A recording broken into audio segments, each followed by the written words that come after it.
Welcome to PM पाठशाला guys. आज हम लेकर आए हैं यूपीएससी का पेपर गाइस, जो भी मेंस का हुआ 20 सितंबर को जो कि हुआ था। आज हम उसको डिस्कस करेंगे गाइस। ये जो पेपर है, ये हमारा जो लिया गया पेपर है, ये आपका एस्से का पेपर है, जो हमारा पेपर 1 होता है। ठीक है, तो इस पेपर 1 को हम डिस्कस करने जा रहे हैं। होपफुली जो भी बच्चे गए थे उनको पेपर देने के लिए को डेफिनेटली पेपर आसान लगा होगा। पेपर इतना कोई टफ नहीं आया था। अच्छा, इस पेपर में देखो, क्योंकि देखो ये होता है एस्से का पेपर होता है, इसमें से आपको दोनों जो topic section A section B दिए जाते हैं, उसमें से 2 टॉपिक करने होते हैं। 1000 से 1200 वर्ड्स का आपको पता है ये होता है। अब बच्चों का कई बारी मेरे को क्वेश्चन आ रहा था कि ma'am what should be the ideal score, क्या होना चाहिए, कितने मार्क्स आए तो हमारी रैंकिंग 1 से लेकर 100 या 1 से 50 के बीच में हो सकती है। तो देखो, आप समझ लो एक बात को, अगर ना आप देखो दोनों एसेज 125 प्लस 125 मार्क्स के होते हैं। ठीक है, करेक्ट, यानी टोटल पेपर है 250 नंबर का। करेक्ट। अब अगर आपके मार्क्स अबव 50% आ रहे हैं, ठीक है, यानी कि समझो अगर आपका स्कोर अराउंड आ गया 125 के अबव आ गया, तो आप एक समझ लो कि आप एक सही ढंग से पेपर कर आए हो। अगर आपका स्कोर 110 से 125 के बीच में है, तो यानी आपका पेपर जो हुआ है, पेपर 1 जो हुआ है एस्से का, वो एवरेज पेपर हुआ है। और अगर 150 से लेकर आपका 160 के बीच में, तो आपने बहुत अच्छा एस्से लिखा है। अगर आपको लग रहा है कि इतने मार्क्स आ जाएंगे और आपके आते रहे हैं, तो आइडियल स्कोर गाइज मैं ये दूंगी कि 125 से जिसके 140 के बीच में मार्क्स हैं, वो एक्सपेक्ट करेगा अपनी अच्छी रैंक, वो एक्सपेक्ट कर सकता है। क्योंकि मैं आपको बता दूं, देखो आपकी अच्छी रैंक किन किन पेपर्स पे डिस्कस हो सकती है, किस पे डिपेंड करती है। एक तो आपका एस्से का पेपर होता है, ठीक है, प्लस आपका GS4 का एथिक्स का पेपर, प्लस आपका ऑप्शनल सब्जेक्ट। यही आपकी रैंकिंग डिसाइड करते हैं। समझ गए बात को मेरी? इसी से आपकी रैंक डिसाइड हो जाएगी। अच्छा, अब हम चलते हैं अपने पेपर की तरफ, कि जब पेपर में क्वेश्चन आया कैसे ऐसे इसको सेलेक्ट करना है। जो भी बच्चे आगे 2025 का पेपर देने वाले हैं या इवन पीसीएस की भी तैयारी कर रहे हैं, उन बच्चों के लिए मैं कहना चाहूँगी कि आपकी प्रैक्टिस आज से ही शुरू हो जानी चाहिए। ठीक है, बहुत ज़्यादा टाइम मत लिया करो। आप सोचो कि किसी एक ही चीज़ पे हम फोकस करते जाएं। हर तरह का प्रिपरेशन में हर तरह की चीज़ें करनी होती है, क्योंकि प्रिपरेशन हमारी बहुत वास्ट और डायनेमिक है। ठीक है, अब यहाँ पर आपके 4 टॉपिक्स हैं। 125 नंबर का है, 1000 से 1200 शब्द में आपको लिखना था। अब टॉपिक सिलेक्शन एक बहुत बड़ा मुद्दा है, क्योंकि आपको एक ऐसा टॉपिक सेलेक्ट करना है जिसमें आपके पास सब तरह के पॉइंटर्स हों, हॉलिस्टिकली आप उसको कवर कर पाओ, डायनेमिक तरह से आप उसको फॉलो कर पाओ, हर तरह के एस्पेक्ट्स को टच कर पाओ। वैसा ही टॉपिक आपको सेलेक्ट करना चाहिए। ठीक है, ज़्यादातर बच्चे, मुझे पता चला है कि 3rd नंबर का एस्से लिख कर आए हैं, जो कि थोड़ा साइकोलॉजिकल फिलोसफिकल टॉपिक था।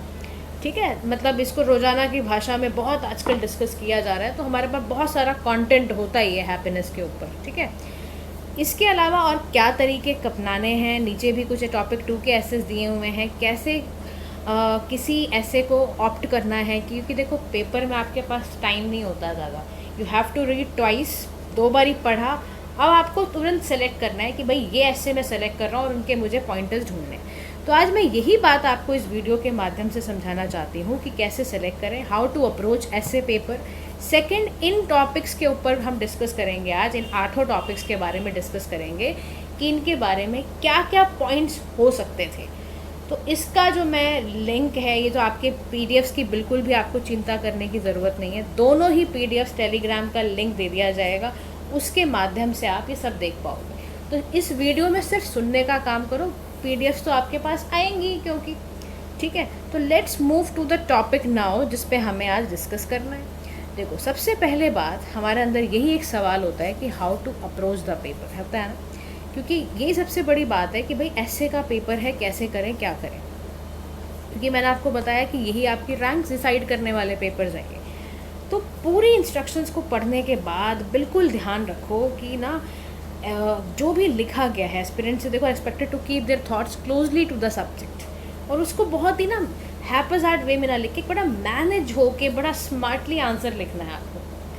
ठीक है, और कीवर्ड्स को अंडरलाइन करना है, कंटेंट जो भी इंपॉर्टेंट है उसको अंडरलाइन करना है, ठीक है, ये सब चीज़ें बड़ी इंपॉर्टेंट होती हैं। अच्छा, अब आप इसका स्ट्रक्चर बनाओ, क्योंकि स्ट्रक्चर में 2 सेक्शंस तो हैं, आपको पता है, you required to answer 1 question from each section.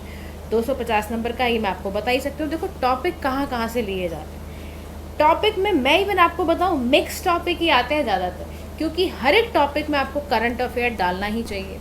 अगर कोई फिलोसफिकल बात है वो भी डालनी चाहिए, हिस्टोरिकल कॉन्टेक्स्ट है वो टच कर दो, कोई सोशो इकोनॉमिक इश्यूज से रिलेटेड है तो वो भी डालो आप। इन सभी ही चीज़ों को आपको कवर करना होता है वाइल राइटिंग एनी एसे। तो आप ना अगर इन सभी चीज़ों को कवर हॉलिस्टिकली कर पा रहे हो किसी भी टॉपिक पर, तो आप विजेता हो।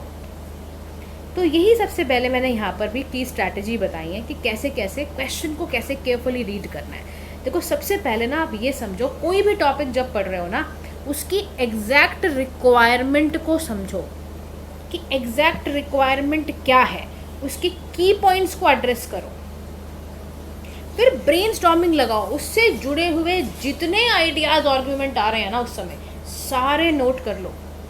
अब जब वो नोट हो गया तो ऐसे नहीं कि परोसने शुरू कर दो आप, नहीं, सबको लास्ट पेज पे कहीं पे लिख कर रफ आउटलाइन पे लिख लो, पूरे थॉट्स लिख लो जितने आपके मन में आ रहे हैं, और उसको फिर लॉजिकली लगाते चले जाओ, ऐसे करना है, ठीक है।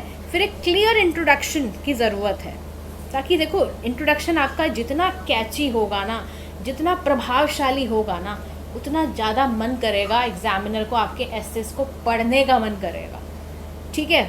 और उसके बाद आर्ग्यूमेंट्स को अपने जो भी लिख रहे हो, देखो मैं कहती हूँ कई बारी हम ना बहुत बढ़ा चढ़ा के भी लिखने लग जाते हैं, कोई बात नहीं, आप उसके साथ लॉजिक्स फैक्ट्स दे दो, आपके नंबर कोई काट ही नहीं सकता।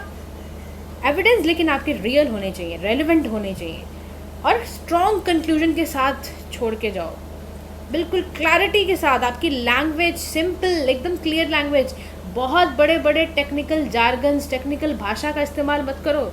ऐसा मत लिखना कि बहुत कॉम्प्लेक्स लगने लग जाए, बहुत कॉम्प्लेक्स इंग्लिश नहीं लिखनी होती है। कई बच्चे कहते हैं मैम आप इंग्लिश का इंग्लिश में समझा के चले जाते हो, अरे भाई इतनी सिंपल इंग्लिश भी नहीं समझ पा रहे हो अगर, तो कैसे इस चीज़ों को आप कर पाओगे फिर आगे, ठीक है। तो अवॉइड करना है जार्गन्स को, ताकि आप बड़े आराम से फ्लो में लिखना है एक आंसर स्मूथली, ठीक है। अब हम सीधा चलते हैं अपने एसेस के टॉपिक पे। देखो जो पहला हमारा एसे का टॉपिक आया वो था forest precede civilization and deserts follow them. अब देखो जो इस तरह का टॉपिक होता है ना गाइस, उसमें अब आपको ना हिस्टोरिकल कॉन्टेक्स्ट भी देखना ही पड़ेगा। क्यों? क्योंकि इसमें हिंदी अनुवाद में क्या लिखा हुआ था, जिन बच्चों ने हिंदी में अटेम्प्ट करा है तो उसके उनको कैसे शुरुआत करना था कि भाई उनका सब्जेक्ट में कैसे आएगा, जंगल सभ्यताओं से पहले आते हैं और रेगिस्तान उनके बाद आते हैं। यानी इस टॉपिक में you have to attend history, you have to attend environment, you have to attend कि इसका असर लोगों के सोशो इकोनॉमिक फैक्टर्स पे क्या क्या पड़ा। आप समझ रहे हो मेरी बात को? किसी भी टॉपिक को डायनेमिकली लिखना ही ऐसे है बेसिकली। तो मैंने यहाँ पर ये देखो, अब ये ध्यान रखना, this is not essay I have written, ये मैंने कुछ पॉइंटर्स आपके लिए छोड़े हैं जिससे आप हेल्प से आप एक एसे बनाना। टेलीग्राम लिंक इसीलिए डाला गया है कि कोई पीडीएफ आप या कोई आप लिखना चाहो उस पर अपने एसेस वगैरह आप डाल पाओ, इसीलिए ये करा जा रहा है, ठीक है। तो यहाँ पर आप एक इंटरकनेक्टेडनेस बताओगे फॉरेस्ट सिविलाइजेशन और डेजर्ट की, कि कैसे कैसे ह्यूमन हिस्ट्री में फॉरेस्ट कैसे पहले हेल्प करते थे, फिर ऐसे कौन से फैक्टर आए जिससे वो डिजर्टिफिकेशन में कन्वर्ट होने लग गए। तो ये सारी बातें आपको इस पूरे ऐसे में करनी थी कि देखो पहले जो सिविलाइजेशंस थी उनको कितनी ज़रूरत पड़ती थी एसेंशियल रिसोर्सेज के फॉर्म में, टिम्बर की, फूड की, वाटर की, फिर कैसे वेदर कंडीशंस में कैसे हमें डेंस फॉरेस्ट बचाता था। अर्ली सेटलमेंट्स के लिए फॉरेस्ट ही एक सही जगह थी, रहने के लिए भी बहुत ठीक था, क्लाइमेट को रेगुलेट करता था, रेनफॉल को इंश्योर करता था, मिट्टी की उपजाऊ रहे उसके इरोजन को रोकता था, तो इतना सारा काम फॉरेस्ट करता था। फिर अमेज़ॉन रेन फॉरेस्ट की अगर बात आती है तो वो तो लंग ऑफ द प्लानट है ही, क्योंकि इमेंस उसका कंट्रीब्यूशन है हमारे ग्लोबल ऑक्सीजन प्रोडक्शन में, कार्बन के सिक्वेस्ट्रेशन में। एंशिएंट सिविलाइजेशन जो माया सिविलाइजेशन को आप डाल सकते हो, तो मैंने ऐसे ऐसे डाला है। You can even add for India, आपको पूरा ग्लोबली डालना है बिल्कुल भी। देखो वर्ल्ड हिस्ट्री से कुछ पॉइंट उठा लो, कुछ पॉइंट इंडियन हिस्ट्री से उठा लो, ये आपको ऐसे डालते चले जाना है।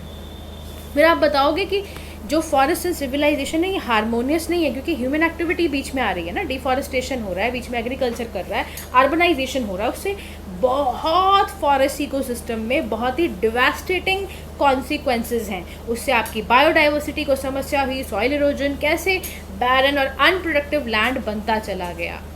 फिर इसी चीज़ को बताओ एग्जाम्पल के तहत, कह रहा देखो साहिल रीजन ऑफ अफ्रीका बहुत अच्छा एग्जाम्पल है, फर्टाइल ग्रासलैंड होता था और कैसे कैसे वो डेजर्ट में कन्वर्ट होने लगा, सहारा डेजर्ट इतना एक्सपेंड हो गया। फिर कंक्लूजन फॉर्म में कहो कि देखो इनका रिलेशनशिप कितना कॉम्प्लेक्स है और कैसे पाइवटल रोल भी निभा रहा है। तो आपको डायनेमिक सारे बताने हैं कि अगर हम SDG 2030 को फुलफ़िल करना चाहते हैं तो उसके लिए हमें इन सभी को बैलेंस करके चलना पड़ेगा, ठीक है। न्यू इंडिया प्लान के लिए करना पड़ेगा, या जब इंडिया 2047 का हो तो इस चीज़ को डील करता हुआ चले। विश्व गुरु बनने के लिए भी ये प्रेरणा आपकी होनी चाहिए। तो इंडिया के लिए आप लास्ट कंक्लूजन लिख देना। इवन SDG के जो पॉइंटर्स मैंने आपको करंट अफेयर्स में बताया ना, विजन IAS की मैगजीन्स में, उसको एज अ कंक्लूजन डाल दो, ऐड कर देना। आप बात समझ रहे हो? तो ये करना है। सेकेंड टॉपिक पे अब हम चलते हैं। सेकेंड टॉपिक का नाम था the empires of the future will be the empire of the mind, यानी कि भविष्य के साम्राज्य मस्तिष्क के साम्राज्य होंगे। अब देखो this topic is highly relating towards scientific temper. How? क्योंकि एम्पायर ऑफ द माइंड कौन हो सकता है आज की डेट में? अगर आप सोचो मस्तिष्क से सोची हुई चीज़ें, यानी कि इंटेलेक्चुअल डेवलपमेंट, यानी यहाँ पर आपको साइंटिफिक टेम्पर, साइकोलॉजिकल फैक्टर, ये सारे डील करने हैं। कह रहा आप बताओ कि भाई 21st सेंचुरी से पहले क्या होता था? राइज एंड फॉल हुआ बहुत सारे एम्पायर्स का, आए गए। तो पहले जो मुद्दा होता था वो territorial dominance and political power का होता था, लेकिन हमने देखा बाद में धीरे धीरे कॉन्सेप्ट ऑफ इंटेलेक्चुअल सुप्रीमेसी बढ़ता चला गया, क्योंकि हम देख रहे हैं टेक्नोलॉजी का रोल, एजुकेशन का रोल, कल्चरल एक्सचेंज का रोल नए एरा में नई नई शेप क्रिएट कर रहा है। अब जो ये इंफॉर्मेशन एज है इसमें फंडामेंटल शिफ्ट आ रहा है। यहाँ पर टेरिटोरियल एक्सपेंशन है, मिलिट्री माइट सब छोड़कर अब ज़्यादा ध्यान जाना चाहिए कंट्रीज़ का रिसर्च एंड डेवलपमेंट पे, एजुकेशन पे, इनोवेशन पे। जो कंट्री इन पे काम करेगी वही विश्व गुरु है आने वाले समय पर, ठीक है ना। तो फिर ये सब बताना है आपको, विश्व गुरु, न्यू इंडिया प्लान, से सब आपको लिखना है। फिर technology, how technology is playing a very powerful tool, ये बताना है। इंटरनेट कैसे डेमोक्रेटाइज हो रहा है उसके बारे में बताना है। एजुकेशन कैसे इस पे हेल्प कर रहा है। कल्चरल एक्सचेंज जो आपने पॉइंटर्स लिखे हैं उसको और एक्सप्लेन करना है। और कंक्लूडिंग फॉर्म में लिखना है कि टेक्नोलॉजिकल सुप्रीमेसी ही आपका सबसे बड़ा एक फ्यूचर प्लान होना चाहिए, ठीक है। इसमें आपको इन्वेस्ट कहाँ कहाँ करना चाहिए? टेक्नोलॉजी, एजुकेशन, कल्चरल एक्सचेंज में, ठीक है। ऐसे आपको लिखना है, ऐसे इसको बनाना है, ठीक है। अब हम चलते हैं टॉपिक थर्ड पे, जिसका नाम है there is no path to happiness, happiness is the path. Psychological topic plus philosophical topic, you can even add in this, आप केस स्टडी ऐड कर सकते हो कोई भी। इस तरह के एसेज में ज़्यादा केस स्टडी सूट करती है। जैसे कंक्लूड कर रहे हो केस स्टडी पे कंक्लूड कर दो, कोटेशन से इंट्रोडक्शन शुरू कर सकते हो, ये सारी चीज़ें इसमें शुरू होती हैं। तो परस्यूट ऑफ हैप्पीनेस देखो एक सेंट्रल थीम है हमारी ह्यूमन फिलॉसफी साइकोलॉजी की। हम कोई भी काम, देखो आप ज़िंदगी में कुछ भी बन जाओ मुबारक है, लेकिन हर चीज़ के पीछे ना आप पता है किस चीज़ के लिए भाग रहे हो? Ultimately happiness. और ये याद रखना, हैप्पीनेस कोई जर्नी ही होती है, कोई गोल नहीं होता है। इंट्रिंसिक खुशी जो होती है ना, जिससे हमारा प्रेजेंट मोमेंट में हम इंजॉय कर पाएँ, वही है। लेकिन लोग इसको गलत मानते हैं, वो समझते हैं मटेरियल पोजीशन आ गई, संसारिक सारे सुख आ गए तो बहुत बड़ी खुशी की बात है, मैं बहुत खूबसूरत लगूँ, मैं बहुत रिच हो जाऊँ। This is not an ultimate happiness. तो कॉन्टिन्यूस की इज़ दी ग्राउंड जो है वो है कि भाई हमें हैप्पीनेस के लिए हमें जानना पड़ेगा कि सिंपल जॉयज़, छोटे छोटे खुशियों को हम इंजॉय करें। Living in the moment is the key principle for the happiness, जिसमें हमें ग्रैटिट्यूड की फीलिंग रहे, हमारे अंदर एक कंटेंटमेंट के भाव रहेंगे, तो हम डेफिनेटली हैप्पीनेस के फॉर्म में रहेंगे। और इसी से फिर आप बताना कि कैसे हमारा विजडम इन्हांस होता है अगर हम खुश मिजाज रहते हैं। और डेस्टिनेशन तो नहीं है फॉर एवर, अगर हमें जाना है तो हमारा अल्टीमेटली हैप्पीनेस से ही ग्रैटिट्यूड और कॉन्टेंटमेंट बढ़ेगा। इससे आप ना जुड़े, आप सारी चीज़ें बताना। कह रहा देखो अगर आपका कंट्री ग्लोबल हैप्पीनेस इंडेक्स के बारे में बताना, ठीक है, मतलब इसी से जुड़ी कोई केस स्टडी डाल देना। उससे आपका आंसर और अच्छा हो जाएगा, ठीक है। Now move to the topic number 4, doubter is a true man of science. देखो जो डाउट करता है वही साइंस का ट्रू मैन है, यानी कि प्रश्न पूछने वाला ही विज्ञान का सच्चा सिपाही है, क्योंकि डाउट होगा तो क्यूरियोसिटी होगी, डाउट होगा तो आप क्रिटिकली चीज़ों को इवेलुएट करोगे, उस पर मेहनत करोगे कि कैसे है, और इसी से आपका एक साइंटिफिक टेम्पर भी डेवलप होगा। आप सोचो कितनी सारी चीज़ें इससे हो रही हैं बेसिकली। साइंटिफिक मेथड, देखो स्केप्टिसिज्म का मतलब है कि आप किसी चीज़ को ये सोच रहे हो कि ये पूरी तरह से ठीक नहीं है, यानी कि आप कहीं ना कहीं इवेलुएट कर रहे हो, आप ये देख रहे हो कि इसको और कैसे ठीक से जाना जा सकता है, यानी ऐसी फीलिंग जहाँ डाउट आ रहा है, जहाँ संशय आ रहा है, जहाँ अविश्वास आ रहा है। अब फिर ऐसे में देखोगे कि इसके अंदर ये एरर है, क्योंकि कह रहा है देखो आप सोचो साइंस की कभी बढ़ोतरी नहीं होती, साइंस में कभी ग्राउंड ब्रेकिंग डिस्कवरी नहीं होती। अगर गैलीलियो देखो, अगर वो भी बैठ जाते शांत होके और वो जियोसेंट्रिक मॉडल ऑफ यूनिवर्स को चैलेंज ना करते, तो फिर कहाँ से हमारे पास एक एस्ट्रोनॉमी में डेवलपमेंट आता। अगर चार्ल्स डार्विन ने नेचुरल सिलेक्शन नहीं किया होता तो आज तक हमें ये व्यू पॉइंट पता ही नहीं होता। तो डाउट से ही डाउट हमें सेफगार्ड करते हैं, साइंटिफिक कोई फ्रॉड ना हो जाए, कोई मिसकंडक्ट ना हो जाए, तो डिसऑनेस्टी से बचाता है। तो इसीलिए doubt is very very important. Daughter बहुत ज़रूरी है साइंस की डेवलपमेंट के लिए, साइंस की इंटीग्रिटी को बचाए रखने के लिए, और यूनिवर्स की अंडरस्टैंडिंग के लिए साइंस इज़ इम्पॉर्टेंट। ये this is a very scientific topic, तो इसीलिए ज़्यादातर बच्चे ऐसे टॉपिक को नहीं सेलेक्ट करते। देखो ऐसा टॉपिक सेलेक्ट करो जिसमें आपके पास बहुत कुछ लिखने को, ठीक है। Now move to the section B. इसमें भी आपको कोई एक ही टॉपिक सेलेक्ट करना होता है, बट हम सब डिस्कस कर लेते हैं। देखो social media is triggering FOMO, fear of missing out. अब यूथ में डिप्रेशन क्यों होता है? क्योंकि यही है फीलिंग ऑफ लोनलीनेस। तो इसमें लिखा हुआ है सोशल मीडिया युवाओं में छूटने का डर पैदा कर रहा है, जिसके कारण उनमें अवसाद यानी डिप्रेशन और अकेलापन बढ़ रहा है। अब देखो फोमो फीलिंग क्या होती है। देखो फोमो फीलिंग का मतलब ही यही है कि आपको कोई ना एक वरीड फीलिंग है, यानी आपके अंदर एक चिंता सताई जा रही है, आपको 24 घंटे एक चिंता हो रही है, आपको हमेशा ऐसा लग रहा है कि ना आप एक्साइटिंग इवेंट्स को मिस कर रहे हो, जो दूसरे लोग तो देख रहे हैं, एंजॉय कर रहे हो और आप नहीं देख पा रहे हो। उस चक्कर में क्या होता है, और ये सब रोल कौन कर रहा है? सोशल मीडिया के राइज की वजह से हो रहा है।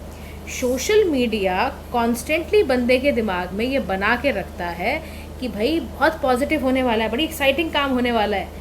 उस चक्कर में जो फीलिंग ऑफ इनएडिक्वेसी आ जाती है, सोशल कंपैरिजन आ जाता है, इमीडिएट ग्रेटिफिकेशन का मन करने लग जाता है कि तुरंत मेरी इच्छा पूरी हो जाए, इसी से स्ट्रेस और एंजाइटी है।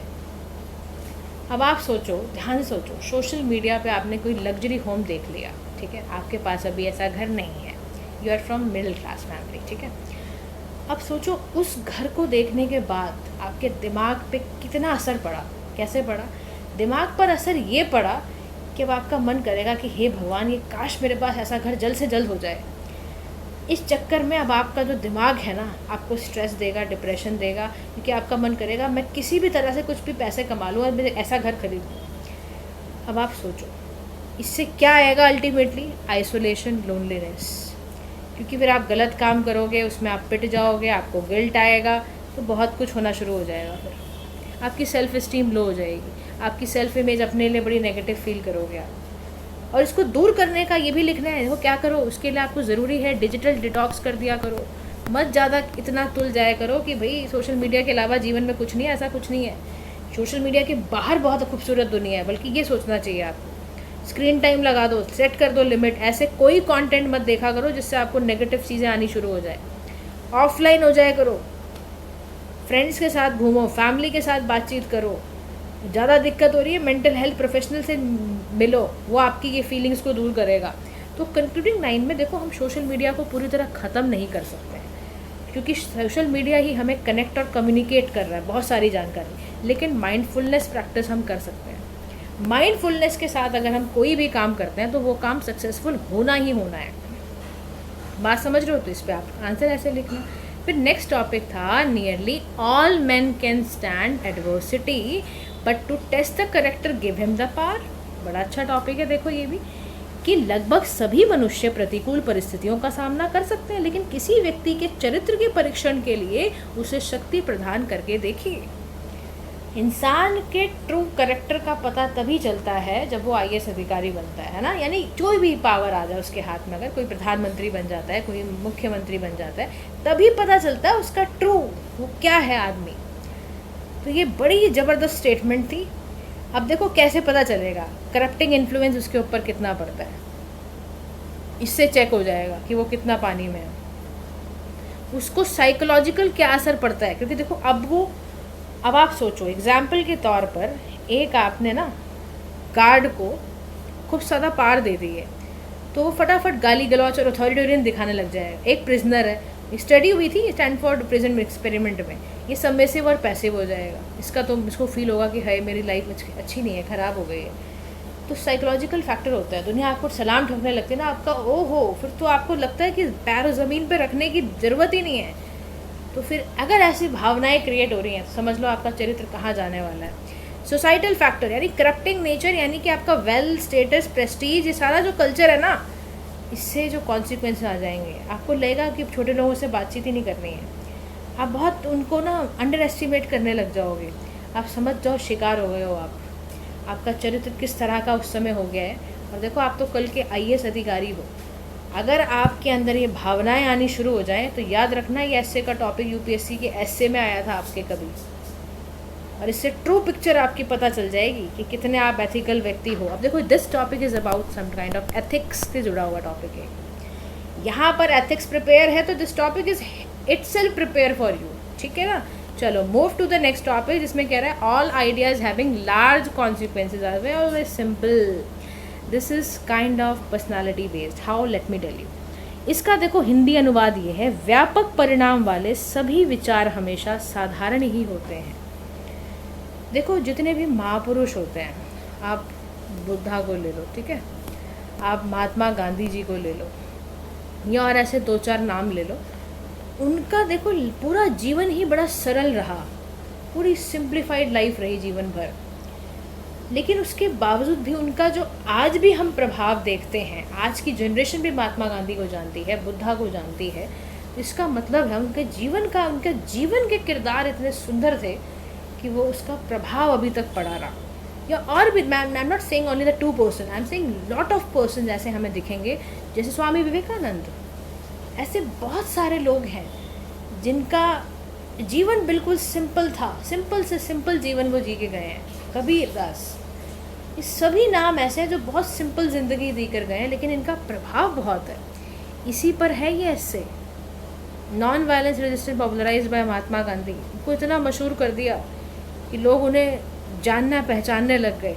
तो कह रहे देखो सिंप्लिसिटी जो होती है ना, वो अपने साथ बहुत सारे सुख लेके आती है। कैसे?